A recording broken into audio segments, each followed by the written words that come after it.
참 좋으신 하나님 아버지 감사합니다. 오늘도 우리에게 가장 완전하고 좋은 시간들을 허락하여 주신 주님의 이름을 찬양합니다. 하나님, 주님의 말씀이 우리의 심령에 들려지게 하여 주시고 진리가 믿어지게 하여 주셔서 이 복음을 누리며 살아갈 수 있는 축복이 우리의 삶 가운데 펼쳐질 수 있도록 인도하여 주시옵소서. 진리의 성령께서 이 시간 가운데서 함께하여 주시옵소서. 예수 그리스도의 이름으로 기도합니다. 아멘. 하나님의 말씀 요한복음 6장 48절부터 59절까지 말씀 보겠습니다. 요한복음 6장 48절부터 59절까지 말씀, 저 한 절, 여러분 한 절 이렇게 돌아가면서 읽도록 하겠습니다. 제가 먼저 48절 읽겠습니다. 내가 곧 생명의 떡이로라.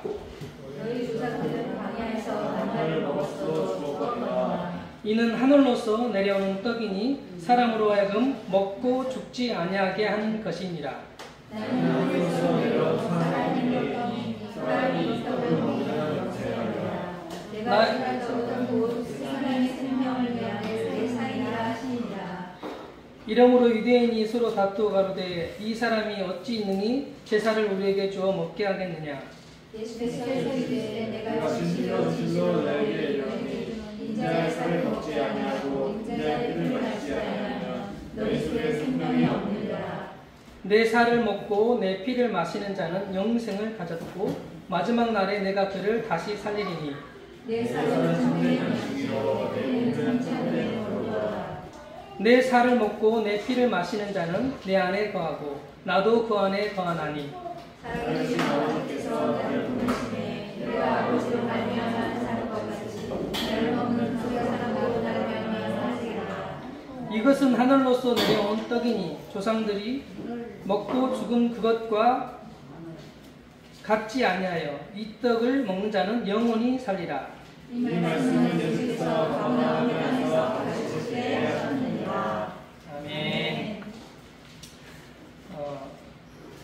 요한복음 6장에는 예수님이 5,000명 이상의 사람들을 먹이신 사건, 오병이어를 통해서 2만여 명의 사람들을 먹이신 그 이야기가 이렇게 기록되어 있습니다. 5,000명 이상의 사람들을 먹이고 예수님이 배를 타고 가버나움으로 가셨어요. 그리고 여기 가버나움에서 이 오병이어의 떡의 의미에 대해서 이렇게 사람들에게 가르치신 내용이 지금 오늘 본문의 내용들인데요. 6장 59절에 말하는 것처럼 이 말씀한 것은 가버나움이라고 하는 갈릴리 지방의 위쪽에 있는 도시인데 갈릴리 지방의 중심 도시라고 할 수 있겠어요. 그 가버나움이라는 곳에 회당이 있었어요. 회당은 뭐 바벨론 시대 정확하지는 않지만 바벨론 시대 포로로 이스라엘 백성이 끌려갔고 그 이후로는 성전 중심으로 모이지 않고 이 회당, 그러니까 어떤 한 장소에서 함께 모이는 그런 모임의 장소, 시나고가라고 그렇게 불리는 그런 장소인데 거기에 이렇게 모였어요. 그 곳이 바로 회당이고 지금으로 말할 것 같으면 우리라고 말하면 마치 교회처럼 내 삶을 살다가 어느 때 함께 모여서 교제하고 또 이렇게 말씀을 나누는 그런 장소와 같은 곳이 회당이었는데 그때 30세 이상이면 아마 누구라도 이렇게 말할 수 있는 그런 위치에 있을 수 있었나 봐요. 그래서 예수님도 30세 이상이 되셨고 그리고 그때 사람들에게 이렇게 자기가 말하고자 하는 것을 언제든지 이렇게 말할 수 있는 그런 신분이 됐는데 그런 이제 나이가 된 거죠. 그래서 이제 사람들이 예수님에게 이렇게 물어보게 된 거죠. 그때 예수님이 이 이야기에 대해서 이렇게 나누고 있는 내용들이 오늘 이렇게 기록되어 있는데 예수님이 자신을 말할 때 여러 가지 표현으로 자기 자신을 말씀하셨어요. 그때 이제 이 요한복음 안에는 예수님의 말씀이 어떤 분이신지 모든 장마다 말하고 있거든요. 그렇지만 그것은 사도 요한이 말한 내용이고, 오늘 이 내용 안에선 물론 사도 요한이 기록했기 때문에 예수님이 어떤 분이신지 이렇게 글로 기록해 놓았죠. 근데 예수님이 직접 자기 자신이 나는 누구라고 말하는 그런 내용들이 있는데, 그 첫 번째 예수님이 말씀하신 말씀이에요. 이게 예수님이 뭐라고 하시냐면 48절에 내가 곧 생명의 떡이로다 이렇게 말씀하셨어요. 내가 곧 무엇이다? 나는 생명의 떡이다 이렇게 처음 말씀하시고, 그 다음에 6장에도 나와 있고 9장에도 나와 있는 9장에는 소경이 눈을 뜨게 됐어요. 그때 예수님이 나는 뭐라고 했을까요? 나는 세상의 빛이다 이렇게 말씀하셨어요. 그리고 요한복음 10장에는 나는 양의 문이다. 양들이 통과하는 문이다. 그리고 나는 선한 목자다. 이렇게 말씀하셨어요. 그리고 11장에는 죽었던 나사로가 무덤에 있는데 예수님이 나사로야 나오라 해가지고 이 나사로가 죽어서 이 그 붕대 같은 이것을 감고 있는데 이렇게 통통통 튀어서 나왔잖아요. 그래서 이제 이렇게 벗겨주니까 이렇게 걷게 됐죠. 나사로가 살아났을 때 예수님이 그 자기 자신을 뭐라고 했어요? 나는 부활 생명이다 이렇게 말씀하셨어요. 그리고 요한복음 14장에 가면 이제 13장, 14장, 15장 이렇게 걸쳐서 예수님이 성령에 대해서 이렇게 쭉 나누는 내용들이 거기 기록되어 있거든요. 그때 내가 14장 6절에 뭐라고 하셨냐면 내가 곧 길이요 진리요 생명이라고 예수님이 말씀하셨어요.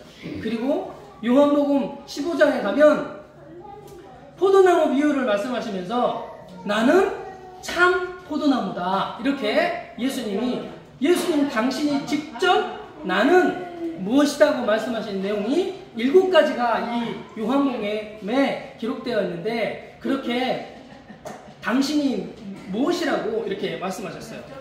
이 요한복음에 예수님이 그렇게 말씀하시기도 하셨지만 전체 성경에 예수님이 누구라고 말씀하신 내용들 아주 넘쳐. 예수님은 빛이시고 나는 아들이시고 또 생명의 물이 되시고 생수의 강이 되시고 또 뭐가 있죠? 포도나무? 네, 아까 얘기했잖아요. 참 포도나무. 그러니까 예수님이 어떤 분이신지, 그리고 그 어떤 표현하는 데 있어서 그렇게 말씀하셨고, 그분 안에 생명이 있고 나는 생명이라고 말씀하시는 내용들이 주로 이렇게 기록되어 있단 말이죠. 예수님 당신을 이렇게 나타내시는데 보이시는 나는 누구라고 말하지만 예수님이 누구를 말하고 싶은 거예요? 예수님은 하나님의 본체세요. 1장에 나와 있거든요. 그는 근본 하나님의 본체시라고. 그런데 하나님과 동등됨을 취할 것으로 여기지 않으신 분이 이 예수님이시라고. 그 본체가 되신 근본이 되신 분이시란 말이죠. 그분을 보면 그분을 통해서 하나님을 볼 수 있는 거예요. 예수님을 보면 하나님이 어떤 분이신지 알 수 있어요. 예수님의 성품을 보면 하나님의 성품이 어떤 성품을 가신 하나님이신지 알 수 있어요. 예수님의 행동을 하시는 걸 보면 하나님이 어떻게 움직이시는지, 어떤 일을 행하시는지를 예수님을 보면 알 수 있어요. 예수님의 삶을 보면 하나님이 어떤 삶을 사시는지 알 수 있다고.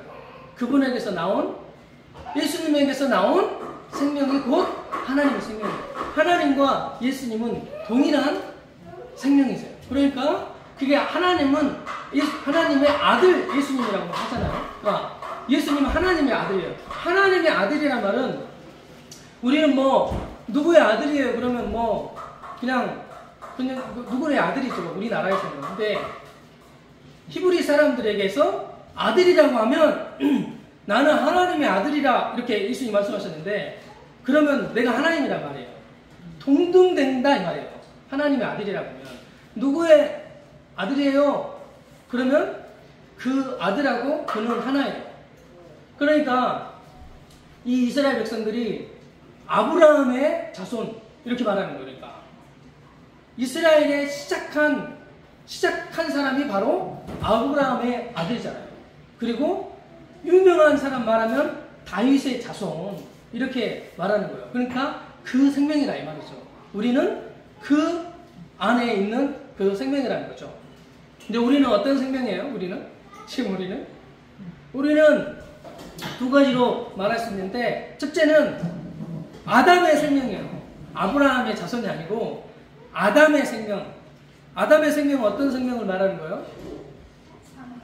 이 선악을 알게 하는 나무의 실과를 따먹고 선악을 스스로 분별하는 그런 그 모든 것을 볼 때 율법으로 바라보는 그런, 그리고 하나님과 관계가 끊어져 버린 허물과 죄로 죽은 상태에 있는 아담의 자식이라고 하면, 아담의 자손이라고 하면 그 첫 번째가 그래요. 그래서 우리 뭐 거듭나기도 했지만 새로운 피조물이 되었지만 그 아담 아래에 있었던 본성, 그 죄됨이 이렇게 나오잖아요. 막 미워하고 막 화내고 뭐 그리고 더한 죄를 저지를 수 있단 말이죠. 그게 왜 그래요? 아담의 자식이기 때문에 그래요. 아담으로부터 난 자기 때문에 그래요. 그래서 옆에 사람이 혹시나 그런 아담으로부터 나온 생명이 막 나올 수도 있잖아요. 안 나오세요? 나온단 말이죠. 감정이든지 느낌이든지 말이든지 이런 것들이 막 나온단 말이죠. 그게 아담의 생명이기 때문에 그런다고 생각하면 돼요. 자기 자신을 볼 때. 그리고 상대방을 볼 때도 그런 생명이 나오거들랑, 아, 아담의 자손이어서 그렇구나. 나나 저나 똑같다. 이렇게 보면 된다는 거죠. 한마디로 죄인이다 이 말이에요. 죄인이다 이 말이죠. 근데 그걸로 끝나는 건 아니죠. 아담의 생명뿐만 아니라 우리는 예수의 생명이에요. 하나님의 생명이에요. 그래서 그 아담의 생명으로부터는 나오지 않는 하나님으로부터 나오는 그 생명이 이렇게 나온단 말이에요. 그게 새로운 피조물에서 나오는 생명이에요. 예를 들어서 그 부모가 자식을 사랑하잖아요. 그래서 제가 부모가 되고 보니까 그 알겠더라고요. 자녀는요, 엄마, 아빠 막 사랑한다고 하잖아요. 근데 자기에게 뭔가 필요가 있을 때만 그래요. 자기가 필요 없을 때는 엄마 안 찾아요. 아빠 안 찾아요. 자식은 그런다니까요. 그런데 부모는 달라요. 부모는 내가 그런 필요 이상으로 항상 나 중심이 아니고 자녀 중심이야. 그게 모형처럼 나타나 있는 거죠. 부모에게 모형처럼 하나님의 생명이 어떤 생명인지 모형처럼 드러내 보여주시는 거죠. 하나님의 사랑은 이런 거야. 근데 그건 다가 아니죠. 인간의 사랑의 한계는 그만큼이에요. 부모가 자녀를 사랑하는 그거 하면 이제 인간에게서 나오는 그 사랑이란 말이죠. 근데 하나님의 사랑은, 하나님의 생명으로부터 나온 사랑은 어떤 거냐? 원수를 사랑하는 거예요. 원수가 사랑되나요? 예, 원수는 원수기 때문에 사랑이 안 돼요. 미움이 저절로 되지 사랑은 안 나와요. 그런데 하나님의 생명은 원수를 사랑해요. 나를 죽인 그를 사랑한단 말이에요. 그게 인간의 본성으로, 아담의 본성으로는 말할 수 없고 나올 수 없는 거예요. 그러니까 안 나와요, 그런 생명은. 그런데 하나님의 생명은 원수 사랑하는 게 된다니까요. 집안의 원수가 그 아내고 남편이고 그런다고 하잖아요. 금방 원수가 되잖아요. 근데 그러니까 뭐 가장 하나가 되기 어려운 게 그 부부라고 하잖아요. 하여튼 뭐 저는 더 살아봐야 될 것 같긴 해요. 더 살아봐야 될 것 같긴 한데 지금도 많이 이렇게 원수가 되거든요. 그런데 하나님의 생명은 그 원수가 사랑스러워지는 이렇게 된단 말이에요. 막 나를 싫어하고 미워하고 이렇게 해도 그게 미워진 게 아니고 사랑스럽고 이렇게 뭐랄까 아담의 생명이 막 나올 때 아담의 생명이 나온 거잖아요. 옛사람의 생명이 나오니까 그걸 보니까 참 안쓰럽다 이런 마음이 든단 말이죠. 불쌍히 여겨진다 이 말이에요. 또 사랑하는 그 안에는 불쌍히 여기는 마음이 있단 말이죠. 불쌍히 여겨지고 또 그러니까 어떻게 하고 싶어요? 은혜를 베풀고 싶은 거예요. 은혜. 자격은 전혀 없어. 나한테 막 해코지만 했어. 그런데 내가 막 거기다가 은혜를 주는 거예요. 그냥 때렸는데 그냥 거기다 선물을 주는 그것이 하나님의 사랑이잖아요. 이게 도저히 이해가 안 된대요. 어떤 저에게 친구가 있었는데 친구가 제가 이게 복음을 전하니까 그 친구가 하는 말이 야, 뭐 신창원 뭐 또 사람 때려 죽인 뭐 누구 있대요. 그 사람도 잘못했다 그러면 하나님 용서해 주는 거야? 이렇게 말하는 거예요. 그러니까 제가 그렇다고 하나님은 죄인을 벌을 주시는 분이 아니라 하나님은 죄인에게 죄를 용서해 주실 뿐만 아니라 하나님은 선물을 주시는 분이라고. 그런 분이 하나님이라고. 구원해 주시는 분이 하나님이시라고. 그렇게 말하니까 그 친구가 너무 분해가지고 그게 너무 분하니까 눈물을 뚝뚝뚝 흘리면서 어떻게 그런 사람을 용서해 줄 수 있냐고. 인간적인 사랑이죠. 인간적으로 그렇죠. 아담으로의 본성으로는 못 해줘요. 그렇게 용서 어떻게 해줘요? 안 되는 거죠. 그런데 하나님의 생명으로 그게 가능하다는 거죠. 생명이 바로 이런 거예요. 하나님이 주신 생명이 이런 건데 예수님이 이 생명이란 말이에요. 그래서 이 예수님은 이 생명에서 이 생명의 양식, 생명의 밥이 되시는, 떡이 되시는 분이 예수님이라는 거예요.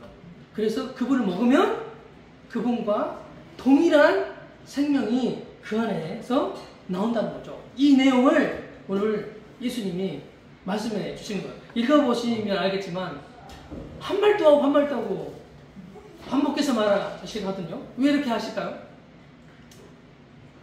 왜 이렇게 하시는 거예요? 그렇게 말씀하시 설교하시는 거거든요. 설교하면 있잖아요. 저희 그 자녀들 중에 뭐 다 싫어하긴 하죠. 한 말도 하고 반복해서 하는 거 제일 싫어하잖아요. 그 성도들도 교회 지체들도 앞에 말해놓고서는 조금 말하고 또 그만하고 조금 말하고 또 반복해서 말하고 두 번 반복해서 말하고 이렇게 하는 거 제일 싫어하잖아요. 그래서 좋은 설교는 같은 말을 반복하지 않는다네요. 그래가지고 그 반복이 없어야 돼. 쭉 이어져야 좋은 설교네요. 제가 이제 그렇게 들었어요. 그렇게 들었는데 근데 여기 예수님은 어떻게 하셨냐? 안 그러셨게 하셨어요. 그렇게 안 하셨어요. 읽어보시면 아세요. 여기 6장 다 읽어보시면 알거든요. 예수님은 내가 생명의 떡이라는 것을 계속 반복해요. 내가 하늘에서 내려왔다. 여기 오늘 읽은 본문만 해도 48절에 생명의 떡이다. 하늘에서 내려온 떡이다. 51절에는 하늘에서 내려온 산떡이다. 그리고 나는 내가 줄 떡은 생명의 살이다. 인자의 살을 먹어야 된다. 피를 마셔야 된다. 내 살을 먹고 내 피를 마셔야 된다. 내 살은 참된 양식이고 내 피는 참된 음료다. 내 살을 먹고 내 피를 계속 먹어야 된다고. 내가 생명이라고 내가 양식이라고 계속 반복해서 말씀하시거든요. 이런 내용이 사실 성경 전체가 그래요. 성경 전체가 그 얘기를 하거든요. 뭐 다른 주제 가지고 얘기한다고 해도 그래도 말하고 싶은 게 있는데 그것은 하나님이 어떤 분이신지 예수님이 어떤 분이신지 성령님은 어떤 분이신지 그거 얘기하는 거거든요. 그리고 그 분을 믿어야 생명을 얻게 돼.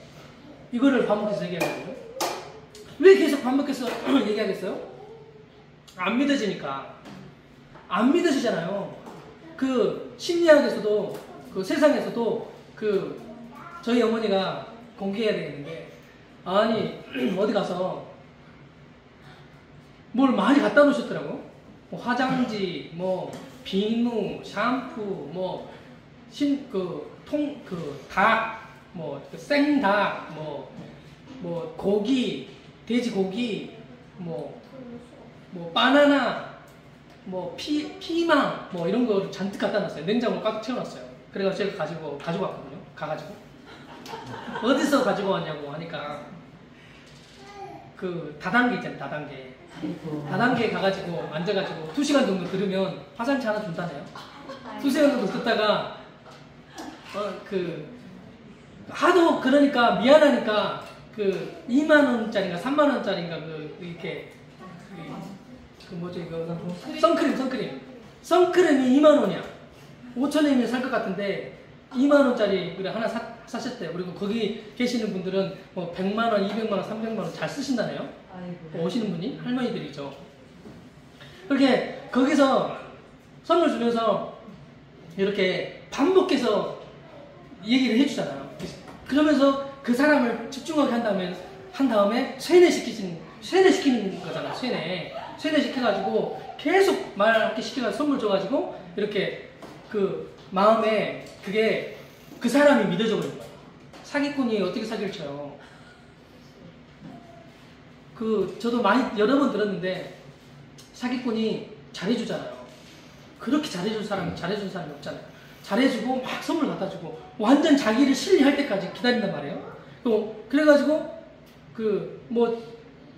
자금만 거 한번 던져본단 말이에요. 와 진짜 사기 어떤 분이 사기를 당했는데, 외국인이 사기를 당했는데 그 인터넷을 통해서 잘생긴 사람이 인터넷 이렇게 얼굴 딱 잘생긴 화면 딱 보여주고 한국 사람인데 잘생겼어. 그러니까 외국에서는 어떻게 해요?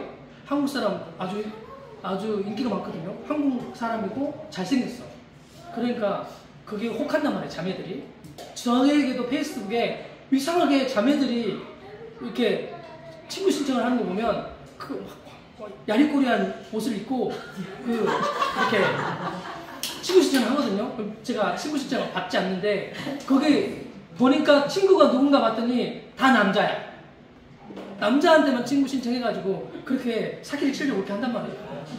믿어지게 한 다음에 마음이 빼앗기면 끝이잖아요. 마음 딱 빼앗기면 처음에는 5만 원 했다가 다음에는 그리고 이렇게 해보니까 주거든? 그 다음에 내가 한 10만 원 정도 주는 거야. 그가 5만 원 줬는데 나는 10만 원을 줬어. 그러니까 믿을만 하잖아요. 그리고 밥을 막 사줘. 만나기만 하면 밥을 사주는 거야. 막 선물도 갖다 줘. 그래 나중에는 그러다가 갑자기 무슨 일이 생겼다. 나한테 한 3천만 원 정도 필요하다. 이렇게 얘기해. 너무 급하다. 그러니까 그래? 이 신뢰가 쌓였기 때문에 3천만 원 딱 나온단 말이야. 그러면 어떻게 해요? 그 다음에 그에게 있는 돈 싹 빨아먹고 딱 잘라버린단 말이죠. 그게 이제 사기꾼이 하는 그런 거잖아요. 믿어지게 하면 끝나는 거예요. 근데 우리 하나님은 그런 사기꾼이 아니세요. 사기치시는 분이 아니세요. 하나님은 다시 말하지만 죄를 용서해 주시고 구원해 주시고 천국으로 보내시는 일을 하시는 분이에요. 죄를 지었는데 심판하고 지옥 보내야 되잖아요. 우리 교회에서도 많이 들으셨을 거예요. 하나님은 공의의 하나님이다. 저도 많이 얘기했어요. 하나님 공의의 하나님이라 죄를 지으면 그냥 넘겨지는 분이 아니시고 반드시 심판하시는 분이 하나님이시다고. 죄 짓지 말라고. 그 죄 지으면 자손 대대로 저주가 있다고. 죄 지으면 반드시 심판이다. 지옥이라고. 벌벌벌 떨잖아요.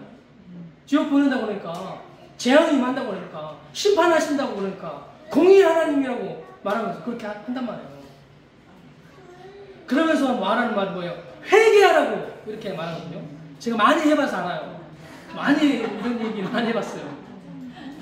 그러면서 나중에 이제 그러나 하나님은 사랑이라고 이렇게 말하거든요. 물론 그래요. 그런데 처음에 시작부터 틀렸어요. 하나님은 죄를 심판하시는 하나님이라고 말하면 지옥 보내신 하나님이 아니고 하나님은 죄를 용서하는 분이에요. 그게 중요해요. 거기에 초점이 있어요. 근데 심판 얘기하면 사람들이 초점이 어떻게 되냐면 지옥과 심판, 저주 이거에 초점을 맞추게 된다. 그렇게 말합니다. 그래 거기에 사로잡혀요. 그러니까 두려운 하나님으로 하니까 행동을 함부로 못하잖아요. 근데 은혜의 하나님을 만나면 어때요? 은혜의 하나님을 만나면 있잖아요. 마음대로 해요. 은혜의 하나님을 만나면 마음대로 한다니까요. 부모도 은혜, 율법의 부모 말고 은혜의 부모를 만나잖아요. 그러면 내 마음대로 해요. 마음대로 하고, 그리고 신경들도 마음껏 해요. 그래도 엄마한테 나올 것은, 아빠에게 나올 것은 선한 거라는 걸 알기 때문에 그렇게 하거든요. 하나님이 그런 분이세요. 그렇게 하나님은 그런 은혜의 하나님이시란 말이죠. 그 하나님을 보이고 나타내 보이시는 분이 예수님이신데, 그래서 믿어지게 하시려는 거예요. 이 얘기를 반복해서 하는 것은 믿어지게 하게 하시려고 그래요. 그러니까 듣는 게 그렇게 중요해요. 진리를 듣는 게 중요해요. 그래서 막 듣다 보면 그게 거짓이 아니고 사실이고 진리단 말이죠. 그래서 계속 듣고 그게 확인해 보면 아, 그렇구나 라고 믿어지게 된단 말이죠. 왜냐하면 우리가 다른 것을 초점을 가지고 다른 것을 붙들고 있기 때문에 자기 자신을 믿잖아요. 먼저는. 그리고 거짓을 진짜인 줄 알아요. 그리고 이 보이는 세계가 다인 줄 알아요. 그러니까 보이고 감각되어진 것에 반응하잖아요. 근데 보이는 것보다 사실은 보이지 않는 게 더 많아요. 안 보면 못 믿어! 이렇게 말하는데 보이는 것보다 안 보이는 게 더 많다고요. 얘기해 볼까요? 먼저 눈에 잘 안 보이는 거, 그런 거 공기가 눈에 보이나요? 공기 눈에 안 보이잖아요. 뭐 현미경으로 해가지고 뭐 이렇게 해가지고 하면 뭐 보인다고 하지만 안 보여요. 사실은 안 보여요. 먼지 때문에 보이는 거예요. 근데 공기가 안 보이잖아요. 그런 것은 물리적인 거고 물리적이지 않는 보이지 않는 게 있거든요. 그거 사랑 보이세요? 사랑 인내 보이세요? 거룩 이거 보이세요? 원래 보이지 않는 게 더 귀하고 가치 있는 게 다 대부분 보이지 않는 게 더 가치 있다니까요. 더 소중하다니까요. 보이지 않는 게 훨씬 많은데 봐야 믿겠다는 거예요. 하나님도 봐야 믿겠다는 거죠. 보이지 않는, 그런데 보이지 않는 것은 끝나진 않아요. 보이지 않는 것은 반드시 보이는 것으로 나타나요. 하나님 보이지 않는데 하나님의 아들이신 그분이 당신을 나타내 보이시잖아요. 하나님을 보이신 거예요. 그러니까 보이지 않는 것은 보이는 것으로 나타나게 됐어요. 물론 사랑이 안 보이죠. 사랑이 안 보이는데, 근데 사랑이 뭐냐라고 할 때 나타나거든요. 보이거든요. 원수가 좋아진다니까요. 원수에게 선물을 가져다 준다니까요. 그게 사랑인 거죠. 보이게 돼 있어요. 나타나게 돼 있다 이 말이죠. 그 생명이 믿어지게 하시려고 예수님이 반복해서 이렇게 얘기를 하시는 중에 있는데요. 내가 생명의 떡이다라고 이렇게 말씀하시면서 그 49절에 보면 너희 조상들은 광야에서 만나를 먹었어도 죽었거니와. 만나 있잖아. 지난주에도 말했는데 광야가 뭐가 하나도 없어요. 광야에. 거기는 돌밭이에요. 풀도 안 나요. 모래가 많은 곳은 모래만 날려요. 그것이 바로 광야예요. 물도 없어요. 그게 광야인데 거기에서 이 이스라엘 백성들은 세상에 하늘에서 만나가 내렸잖아요. 뭐 무슨 콩깍지처럼 이렇게 콩깍지 어떻게 됐죠? 콩깍지 까보면 멀건데 이렇게 하얀데 이렇게 뭔가 가시 있잖아요. 그런 거였대요. 그래가지고 그거 딱딱했는데 그걸 갈아가지고 이렇게 떡으로도 먹고 부쳐도 먹고 삶아도 먹고 이렇게 한 게 이 만나인데 만나를 먹었대요. 물론 물도 먹었고 메추라기도 먹었어요. 근데 그 만나가 하늘에서 매일 내렸는데 토요일 그 여섯째 날에는 뭐 걷어서 일곱째 날까지 썩지 않게 해주셨죠. 근데 그 만나가 40년 동안 만나를 먹었어요. 엄청난 일이잖아요. 이런 기적은 인류에 없어요.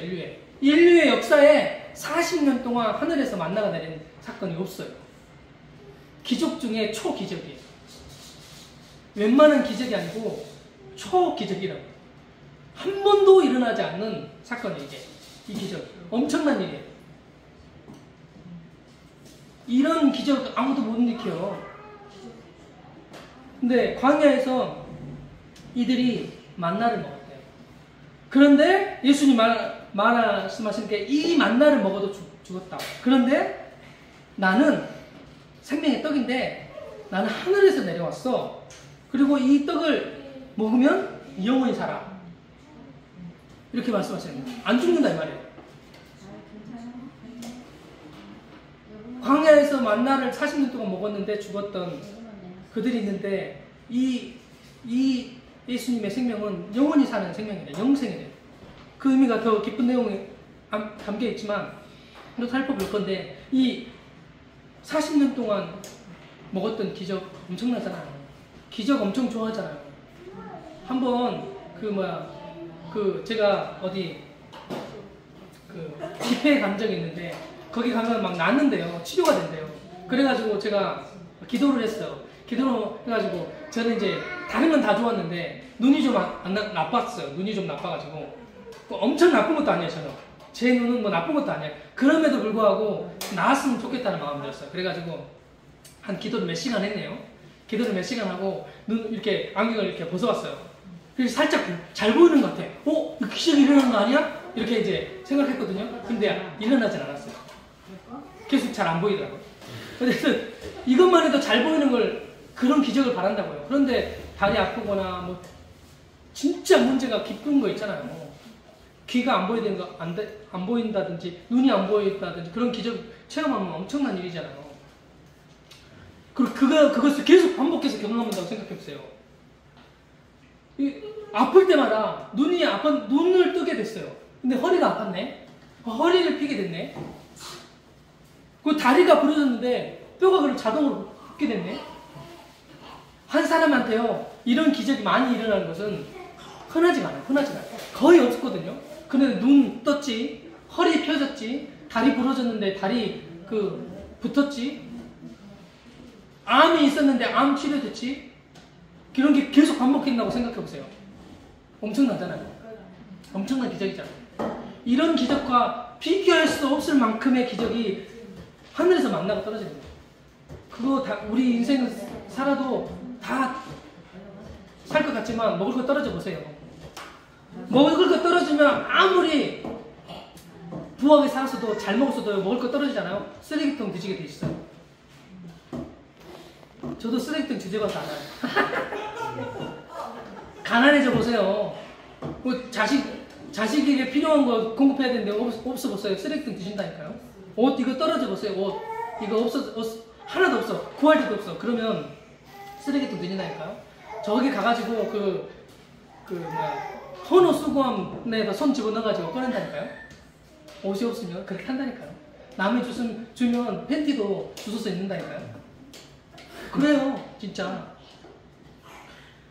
그게 이제 인생에게 필요한 게 그런 필요들인데 먹을 거, 입을 거, 마실 건 이런 것들인데 그것 중에 가장 첫 번째 되는 게 먹을 거잖아요. 먹을 거 다음에 옷 입는 거지. 먹을 거 떨어지면 그렇게 된다고요. 구하게 돼 있다고. 그런데 그 먹을 것을 광야에서 매일 줬다고. 엄청난 기적이잖아요. 그런데요, 이런 기적은 아주 일시적이에요. 잠깐 있다가 없어져 버렸어요. 없어져 버려요. 이 광야에서 매일 먹으니까 질려가지고 또 만나냐고. 그렇게 불평하잖아요. 기적의 떡을 먹고도 불평을 한다니까요. 일시적이에요. 아주 일시적이에요. 금방 끝나요. 그리고 다 뭐 이렇게 치료되는 이런 것도 다 부분적인 거잖아요. 부분적이에요. 이것에 문제 없지만 다른 것에 또 문제 있거든요. 다 문제 투성이에요. 그 나한테는 문제가 안 되지만 저 사람들한테는 문제가 될 수도 있거든요. 그런 거 다 일시적이고 부분적이고 상대적인 거란 말이죠. 이게 기적이 이런 거예요. 그런데 표적은 달라요. 기적은 놀라운 일이지만 잠시 일시적인 거지만 표적이 믿어지면 달라요. 예수님이 말씀하신 이 내용은 표적이에요. 오병이어를 통해서 5,000명 이상 먹이는 이 사건은 표적이라고 해요. 가리키고 있는 게 있어요.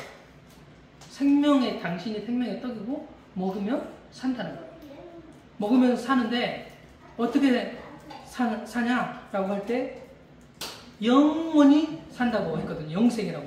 여기 51절에는 말하잖아요. 이게 우리나라 말로는 영생 이렇게 돼 있지만 떼어서 말하면 영원한 생명이잖아요. 근데 이 영원한이라고 하는 영자, 이게 영원한다는 말인데 이건 헬라어로 아이오니오스라는 뜻이거든요.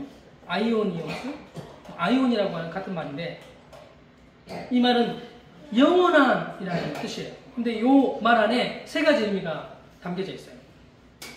그냥 우리가 생각하는 영원한, 그래서 죽지 않은 영원한 생명 이렇게 생각하는 그거 이상인데 뭐냐면 영원한이라는 뜻이 하나님에게만 표현할 수 있는 말이에요. 이 영원한이라는 말이 하나님의 생명이라는 말이죠. 그러니까 무제한적이라는 말이에요. 하나님이 제한이 없으시잖아요. 무죄하신 분이시고 어디다 존재하시는 분이 하나님이라고 하잖아요. 무제한적이라는 거예요. 제한이 없는 영원한. 그러니까 말하자면 하나님이 주신, 예수님이 주신 생명의 떡은 제한이 없단 말이에요. 무제한이라는 말이에요. 40년 먹고 40년 후에 못 먹는 게 아니고 계속 먹어도 계속 먹는단 말이에요. 떨어지지 않는단 말이에요. 나오는데 뭐 이렇게 충전해가지고 다 쓰면 고갈돼가지고 또 가서 충전해야 될 일이 아니라 퍼면 펄수록 계속 더 나오는 거야. 무제한적으로 이렇게 나오는 생명을 영원한 생명이라고 해요. 그리고 또한 하나님에게 있는 하나님의 소유, 하나님의 선물, 하나님에게 있는 거 있잖아요. 하나님에겐 이런 어떤 물질적인 것 이런 것을 우리는 추구하는데 그러나 하나님에게 있는 소유 그게 뭐예요? 성령의 열매를 말할 수 있겠죠. 사랑, 희락, 화평, 온유, 절제, 오래 참음, 양선, 충성 이런 것들, 선한 것들, 하나님에게만 있는 것들이 바로 영원한이라는 뜻에 담겨져 있어요. 그분의 선물이 계속 하늘로부터 내려오는 게 그분의 선물인데 제한 없이 계속 하나님의 것이 나오는 이거죠. 이게 영원한이라는 뜻에 담겨져 있어요. 그리고 그뿐만 아니라 영원한 나라도 포함되어 있어요.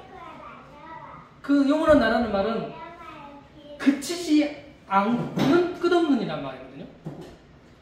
멈춰서지 않고 그치지 않고 끝없이 펼쳐지는 이게 영원한 나라예요. 이 생명, 영원한 생명을 예수님이 주신다는 거예요.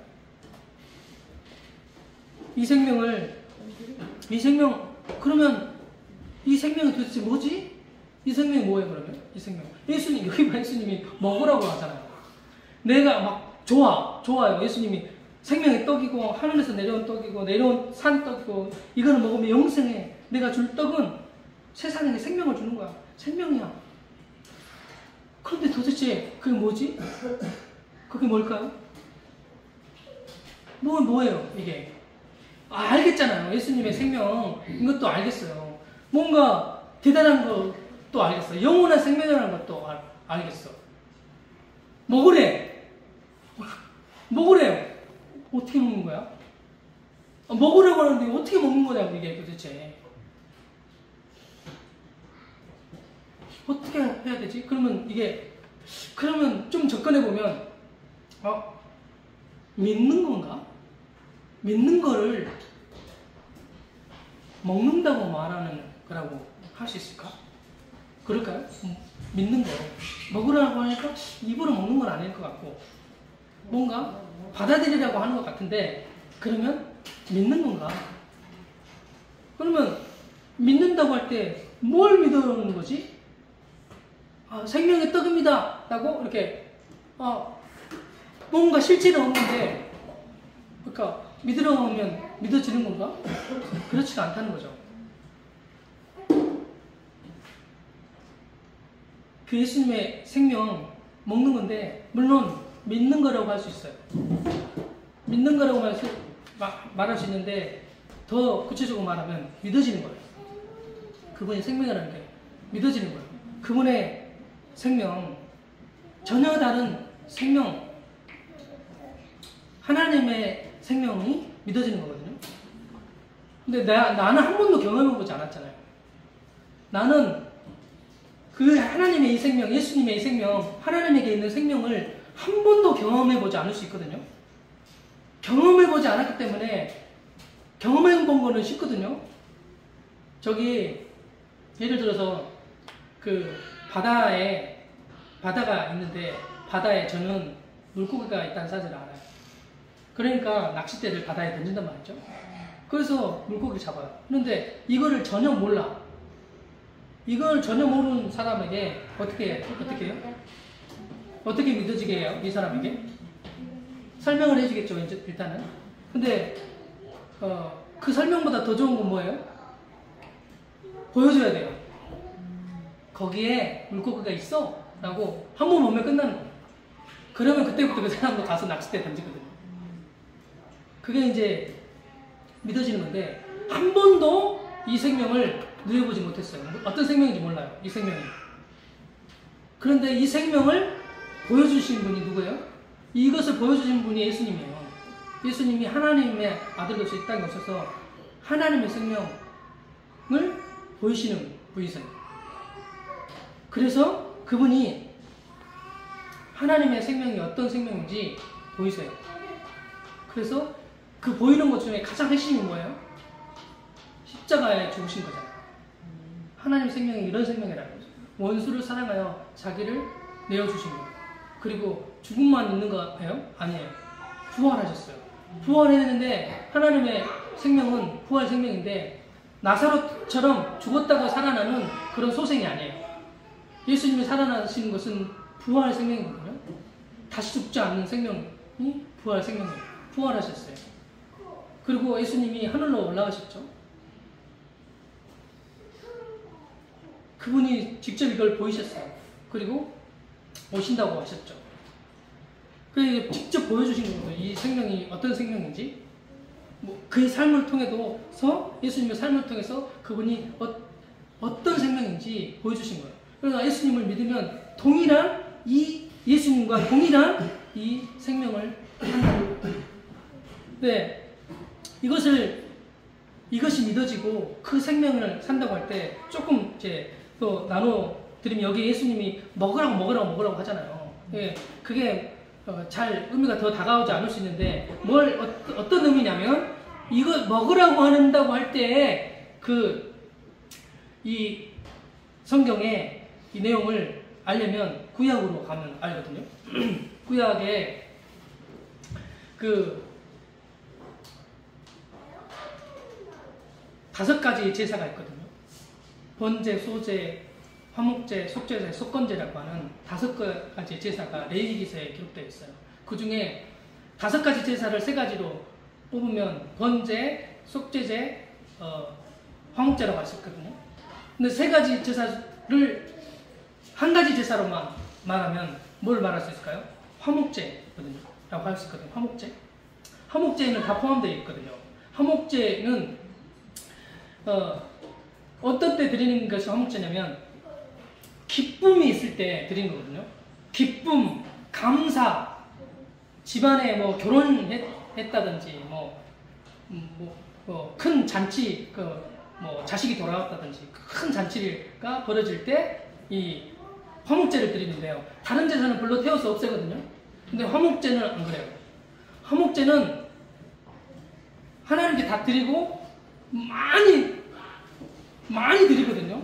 그래가지고 하나님께 드리고 나머지는 다 모두가 다 나눠 먹어요. 나눠 먹는 게 화목제예요. 그래서 그 화목제를 드리고 나서 그 남은 것들을 다 같이 나눠 먹어요. 이게 화목제인데 그런 거예요. 예수님이 먹으라는 말은 화목제물 되셨다 이 말이에요. 로마서에도 기록되어져 있고 히브리서도 이 제사에 대한 부분에 있어서 화목제물 되신 그분에 대해서 말하고 있고 그분이 곧 화목제물 되시거든요. 예수님이 하나님의 어린 양으로 양이 돼 있어서 모든 죄가 그분에게 전가되고 그분이 내가 되셔서 내 자격과 내 신분을 가지고 죽는단 말이죠. 그것은 내가 죽는 거예요. 그분이 사는 것은 내가 사는 거예요. 그리고 그분을 먹으면 그 생명으로 산다는 거죠. 그 양의 동일한 생명으로 내 살과 피가 돼서 그대로 산단 말이에요. 그게 화목제물인데 이 예수님이 화목제물이 되셨다 이 말이에요. 그러면 그분을 먹는데 핵심이 있어요. 그러면 그분을 먹는데 거기까지도 알겠어요.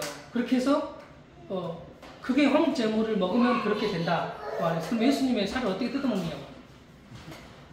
그게 뭐 성찬이 그런 의미라고 하는데 그 의미보다 더 깊은 내용은 있는데 그게 바로 영원히 사는 그 생명, 떡 나누어준 그 생명이 뭐냐면 그게 성령이에요. 그게 성령이에요. 그래서 예수님이 죽으시고 부활하시고 하늘로 가셔서 모든 인류에게 생명의 이 양식이 되신 하늘의 떡이 되는 그 성령을 주신 거예요. 이 성령은 영원히 떠나지 않고 영원히 내주신 거예요. 이 성령, 그 생명이 내 안에 계시다 이 말이죠. 그리스도의 생명이라고 하죠. 성령이 내 안에 계세요. 그래서 예수님과 동일한 생명이 이렇게 나오는 거예요. 이것이 다 이루어진 일이에요. 이것을 예수님이 주고 싶으셨던 거예요. 하나님이 이 일을 이루고 싶으셨던 거예요. 그래서 우리 안에 성령이 계셔서 그리스도께서 우리 안에 내주하고 계셔서 그리스도의 생명이 내게서 나오는 거죠. 이 요한복음 6장에 이것을 주고 싶어, 이 생명을 주고 싶어 라고 말할 때 이 6장을 지나면 7장이 나오거든요. 7장에 그래서 7장은 어떤 장이냐면 성령장이거든요. 7장이 이 물을 먹으면 다시 목마르지만 내가 주는 물을 먹으면 영원히 목마르지 아니하리라. 먹으면 그 배에서 넘쳐나게 될 거라고 말하거든요. 그게 바로 성령인데 그 성령을 주고 싶으신 거예요. 이 생명의 떡이 되는 것이 바로 성령이에요. 그리스도세요.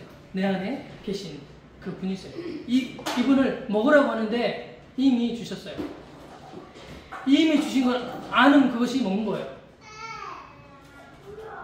이미 주신 것을 알면 그게 먹는 거라고. 이 생명, 이 영원한 생명을 우리에게 주신 거예요. 내게서 나올 수 없는 하나님의 무제한적인 계속해서 그 생명이 나오는 하나님의 생명이 나오는 하나님에게 있는 모든 선물들 그분이만 소유할 수 있는 것 그것이 나오는 영원한 나라가 이미 내 안에 이루어진 그치지 않는 끊어질 수 없는 그 생명을 주신 거예요. 그러니까 어디를 가도 되고 어디에 있어도 되고 무엇을 해도 되고 어떤 일을 당해도 되고 상황과 조건이 아무런 상관이 없는 그 생명이 바로 이 생명이고 이 생명은 살리는 생명이에요. 나로 하여금 또 다른 생명이 살아나게 되어지는 이 생명이 되게 하신 일을 예수님이 다 이뤄 놓으셨단 말이죠. 이 생명을 먹으라는 겁니다. 이 생명을 알면 그것이 믿어지고 먹어진 거예요. 이 생명을 주신 주님의 이름을 찬양합니다. 함께 기도하겠습니다. 함께 기도할 때 모든 인류에게 주신 양식, 생명, 그것은 곧 성령이신데 이 화목제물 대신 예수 그리스도께서 십자가에 죽으심으로 내가 되셔서 내 자격을 가지고 모든 죄를 사하시고 없이 하시고 나를 포함해서 함께 죽음으로 말미암아 이젠 내가 없는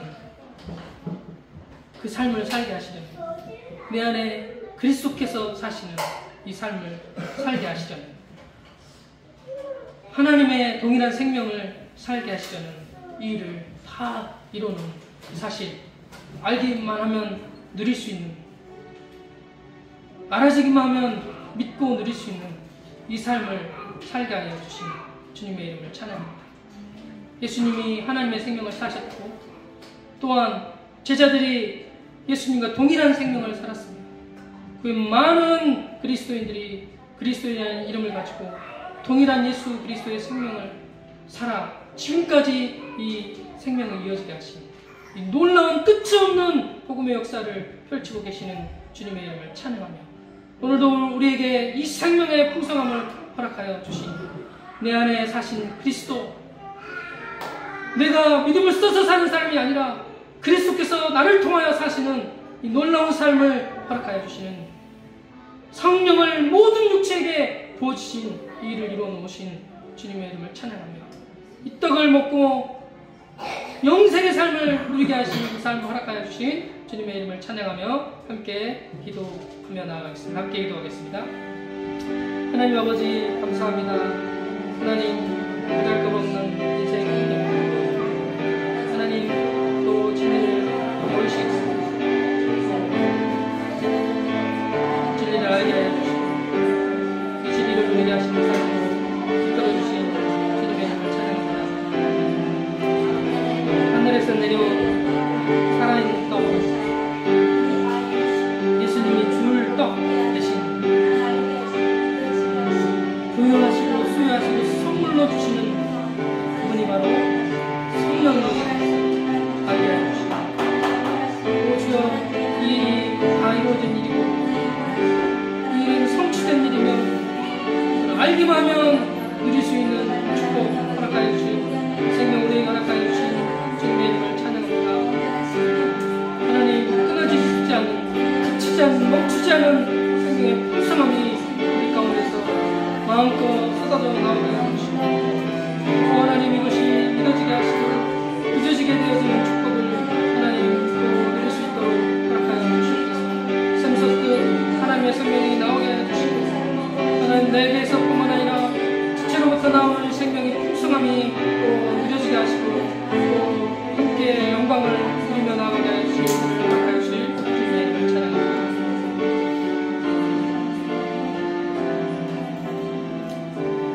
하나님 아버지 우리에게 영원한 생명 예수님의 그 생명 우리에게 주셔서 감사합니다.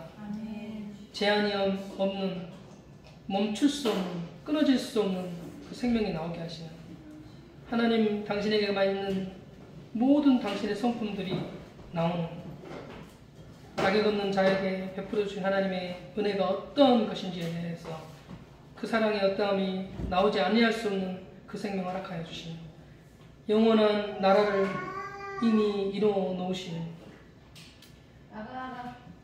끝이 없이 펼쳐지는 그 하나님의 나라 그런 확장 이 내 심령 안에서 일어나고 또 이것이 반드시 보이고 나타나는 것으로 드러날 수밖에 없게 하시는 그 생명이 전달되게 하시는 이 축복을 우리에게 허락하여 주신 이 삶 영생의 삶을 우리에게 허락하여 주신 주님의 이름을 찬양합니다. 내 안에 계신 그리스도께서 사셔서 예수님과 동일한 그 생명과 모든 것이 나오게 하시는 내가 사는 것 아니라 그리스도께서 내 안에 사시는 그 생명의 삶, 참된 양식이요 음료가 되신 그분으로 말미암아 사는 이 삶 허락하여 주셔서 감사하고, 이 생명이 또 나와 우리를 통하여 마음껏 흘러가게 하실 것을 기대하고 행하신 주님 찬양하고 우리 주 예수 그리스도의 이름으로 기도합니다. 아멘.